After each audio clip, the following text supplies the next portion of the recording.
We enrolled him in a private school for kindergarten for two reasons. The first was that we knew we were going to have to pay for full day kindergarten anyways.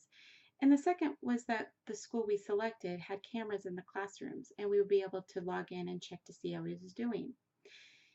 We knew our son was smart and funny and rambunctious, but he was starting school, and we also knew that he was easily distracted and never ever seemed to need or want rest. When I would log in, I started to notice that he was having trouble sitting still during story time or being able to focus on his schoolwork. And I would watch the other kids at his table, and they would be able to put their heads down and focus on their worksheets. And my son was just not able to do that. He would twirl in his seat, or he would hop up and down, or he would get up and start walking around the classroom. The first 3 months of kindergarten, my son's teacher would give me almost daily tales of his interruptions, not being able to follow directions, inattention to details, and frequent outbursts. And she was sensitive to him and knew that he was a great kid, but he was also disrupting her classroom. She suggested that we have him evaluated for ADD and ADHD. She said she has been a teacher for 20 years and he did exhibit some symptoms. Now, my husband and I are not ignorant of ADD and ADHD, but we have heard horror stories of overdiagnosis, overmedication, and zombie-like personality changes due to medications. And we love our son's personality and did not want it stifled in any way, but we also wanted him to thrive academically.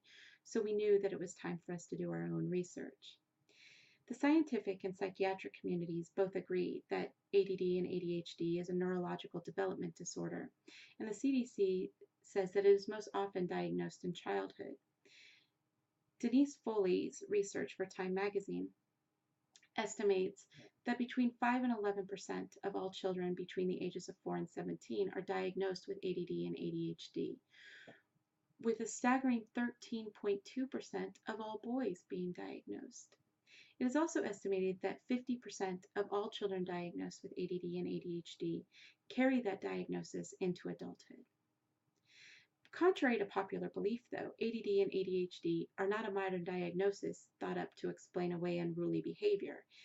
There are descriptions of it as far back as 1798, where Sir Alexander Crichton described it as a mental restlessness in kids. And later in 1902, Sir George Frederick Still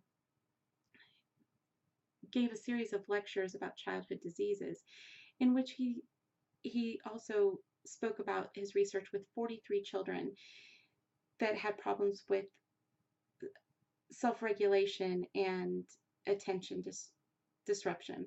And in his words, were often aggressive, defiant, unable to accept the consequences of their actions, excessively emotional, even though these kids were intelligent. And he called this a moral defect, but not of the environment of the children. And this early research is the basis for the modern diagnosis of ADD and ADHD. The CDC recognizes three main types of ADD and ADHD. They are predominantly inattentive, hyperactive, and impulsivity, and combined. The first, predominantly inattentive, there are 9 main symptoms, but the most common are making careless mistakes, having trouble multitasking, not being able to listen, being forgetful, and avoiding tasks that require mental effort. The second type, the hyperactivity and impulsivity, again, there are 9 main symptoms, and the main ones being fidgety and unable to sit still, talking incessantly, being unable to resist temptation, having difficulty waiting their turn or speaking out of turn,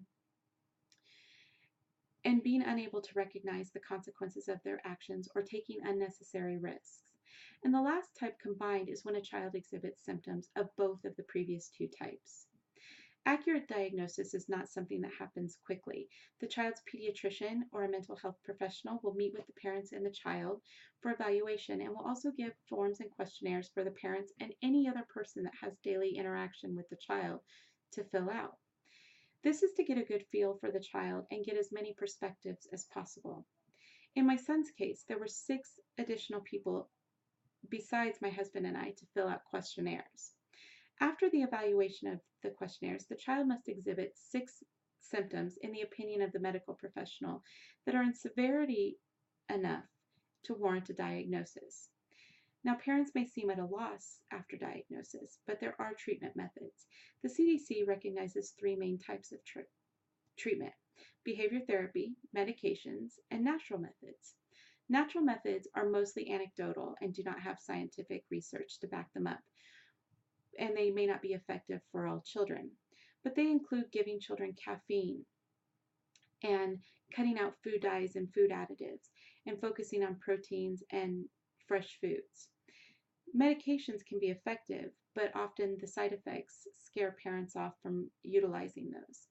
And the last is behavior therapy, and that reinforces positive behavior as well as assisting parents with parent training skills and establishing parameters that are child specific, which can be effective, especially if utilized at an early age. The CDC does not endorse a specific type of treatment, but does feel that behavior therapy should be utilized before medication. And if it is not successful, then it should be utilized in conjunction with medications. There is not a cure-all or short-term treatment for ADD and ADHD. Children want to please and do not and are just as frustrated as parents by the negative behaviors and encounters with friends and families. And by utilizing some or all of the treatment methods noted by the CDC, it is possible for the child to learn to modify some of their behavior and learn to manage them in the long run.